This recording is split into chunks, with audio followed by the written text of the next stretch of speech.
La venganza es algo tan antiguo como la historia de la humanidad. Uno de los códigos legales más antiguos, el Código de Hammurabi, ya estableció el deseo humano de conseguir el ojo por ojo. Las personas pueden aparentarse las más comprensivas, tolerantes y humanas, pero cuando alguien o algo los daña, pueden convertirse en un arma letal que, cegados por la ira, no descansarán hasta obtener venganza.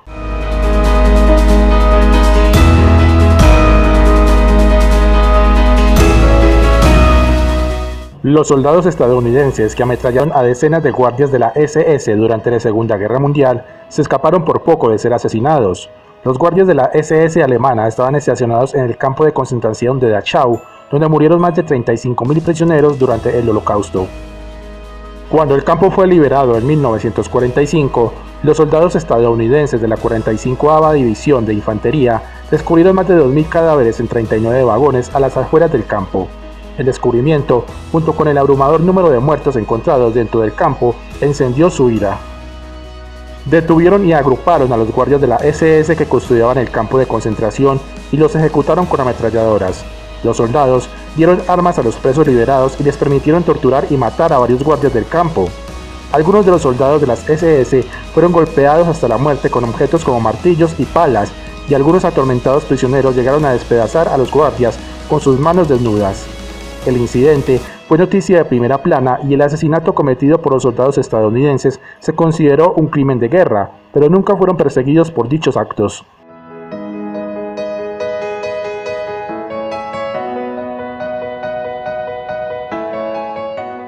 Después de que Genghis Khan conquistara la mayor parte de Asia, el Imperio Mongol encontró una ruta geográfica para entrar en contacto con el Oriente Medio. Como muestra de amistad y paz, Genghis envió una caravana de 450 hombres al nuevo pueblo vecino, el Imperio de Khwarezmites. Sin embargo, ellos no tomaron el gesto de una manera muy decorosa y el emperador Inalchuk mató a todo el pacífico desfile, excepto a un comerciante, quien fue el encargado de decir que no eran amigos. Extrañado por el acto, Genghis volvió a enviar una comisión para que discutieran sobre las alianzas y hablaran sobre el error cometido. Nuevamente el jefe Inalchuk mató a todos los mensajeros y regresó la cabeza decapitada de uno de ellos. Esta vez el general mongol entendió el rechazo y se preparó para invadir y desatar una de las batallas más sangrientas de la historia. Genghis Khan irrumpió en la nación del Medio Oriente con 200.000 de sus mejores soldados y destruyó a un ejército que era 5 veces más grande. En el momento de que Genghis terminó, ni siquiera los perros o los gatos se salvaron. Todo el imperio fue literalmente borrado del mapa con sus 4 millones de habitantes reducidos a montones de esqueletos.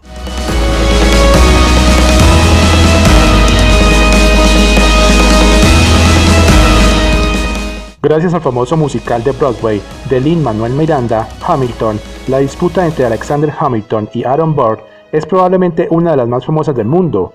Tanto Hamilton como Burr fueron padres de la Revolución Americana, pero no eran precisamente amigos. Hamilton había jugado un papel muy importante en la derrota de Burr en la elección presidencial de 1801, y cuando Burr se enteró de que Hamilton estaba influyendo negativamente en su carrera para hacerse con el cargo de gobernador de Nueva York, desafió a duelo a Hamilton. Hamilton respondió con una campaña de desprestigio en contra de Burr, lo cual empeoró aún más la enemistad existente. Finalmente se batieron en un fatal duelo el 11 de julio de 1804 y Hamilton fue alcanzado por un disparo y murió.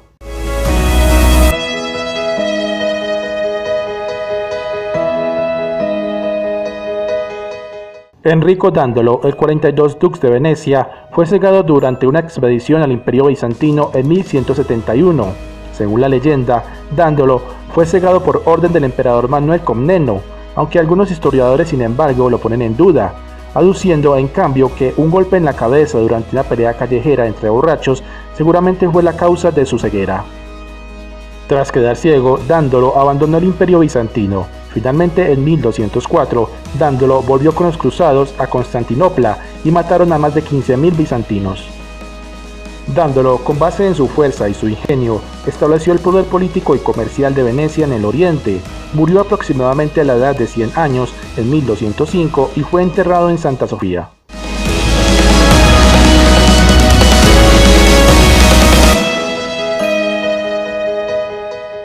En 1807 existió en Francia un honorable hombre con el nombre de Pierre Picard. Él tenía todo lo necesario para una vida honrada y tranquila, un trabajo decente, una casa a las afueras de la Riviera Francesa y una novia increíblemente rica y bella. Su tranquilidad se terminó cuando 3 de sus amigos, los más envidiosos y sinvergüenzas, le tendieron una trampa para mandarlo a la cárcel. Ellos enviaron una carta a la Policía Federal diciendo que Pierre era un espía inglés. El joven Picot fue detenido y encarcelado en una de las prisiones francesas más temibles y violentas de todo el país. Como lo relata el libro de Alejandro Dumas, Pierre conoció a un hombre viejo dentro de su celda, se volvió su amigo y obtuvo la clave para salir de aquel calabozo. Además de su ayuda para salir, el inocente francés heredó una enorme fortuna que lo ayudaría a realizar su venganza. En los 10 años siguientes a su fuga, Pierre elaboró un siniestro plan para acabar con sus supuestos amigos, quienes lo habían traicionado. Poco a poco, la gente que conspiró en contra de Picot murió. Por desgracia, había un cuarto amigo que se enteró del malévolo proyecto del conde de Montecristo y se adelantó a él, lo secuestró y lo mató.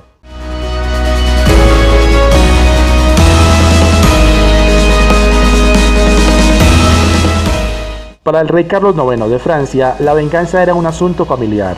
En medio de las guerras de religión de 1572, el rey Carlos IX fue víctima de su persuasiva madre, que lo convenció de que asesinara a los calvinistas franceses protestantes, los hugonotes. Según ella, era lo mejor que podía hacer para vengar a la religión católica.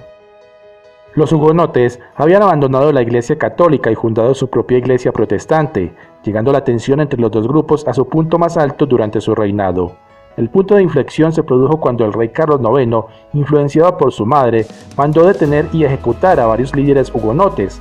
Tras las ejecuciones se desató una violencia despiadada y cerca de 100.000 protestantes fueron asesinados durante la guerra.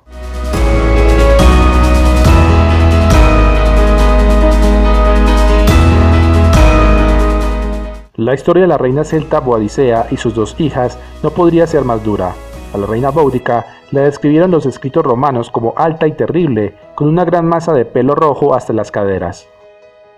El esposo de Boadicea, Prasutago, era el rey de los Icenos, tribu que habitaba la zona del actual Norfolk, Inglaterra.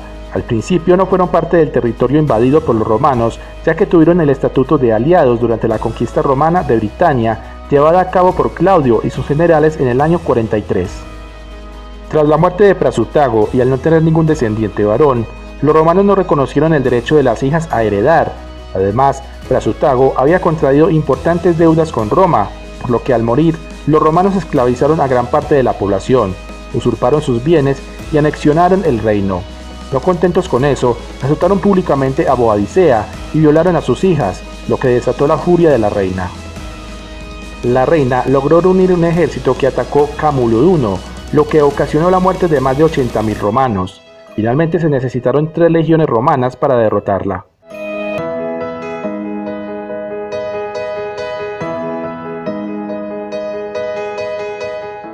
La historia de Dante y su venganza fue más literaria. En ese entonces, como sucedía en muchas partes del mundo, la nación de Italia estaba llena de conflictos internos.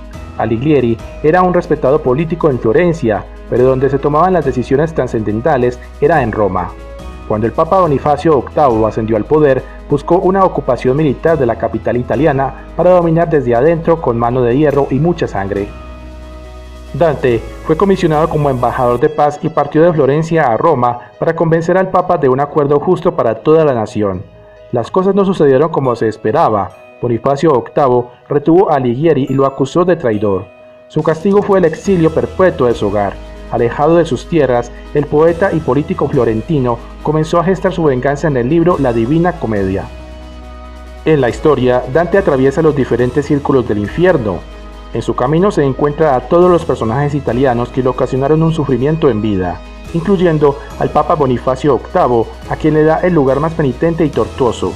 A pesar de que Alighieri fue difamado por la Iglesia, su libro llegó a incomodar y a refutar la santidad de Bonifacio, cosa que le valió un descontento generalizado en la población romana y su atentado mortal.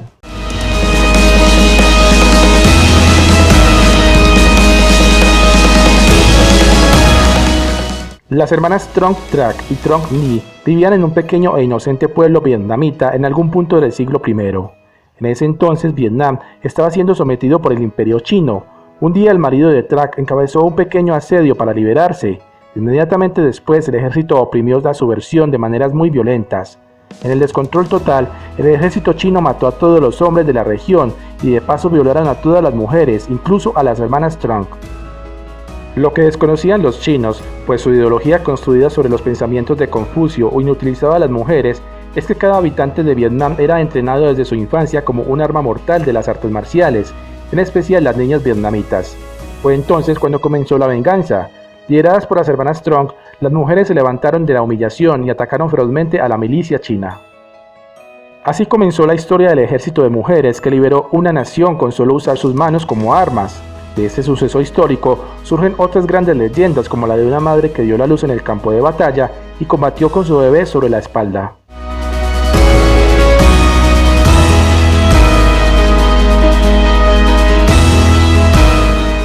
Poco después de la Segunda Guerra Mundial, un grupo de supervivientes del Holocausto judío se reunió para formar Nakam, el grupo que más tarde se denominó The Avengers, o los Vengadores, cuyo fin era vengarse de criminales de guerra nazis, responsables de millones de muertes durante el Holocausto. El grupo estaba compuesto por unas 60 personas y su mayor ataque fue cuando envenenaron 3.000 barras de pan que tenían como destino los campos de concentración estadounidenses en los que estaban presos soldados de la SS. Cerca de 2.000 prisioneros nazis cayeron enfermos como consecuencia de ingerir el pan envenenado y finalmente 400 murieron. Sin embargo, esto no era nada comparado con lo que realmente querían hacer, ni más ni menos que envenenar el suministro de agua potable de varias ciudades como Berlín, Múnich, Nuremberg y Hamburgo y matar a 6 millones de alemanes.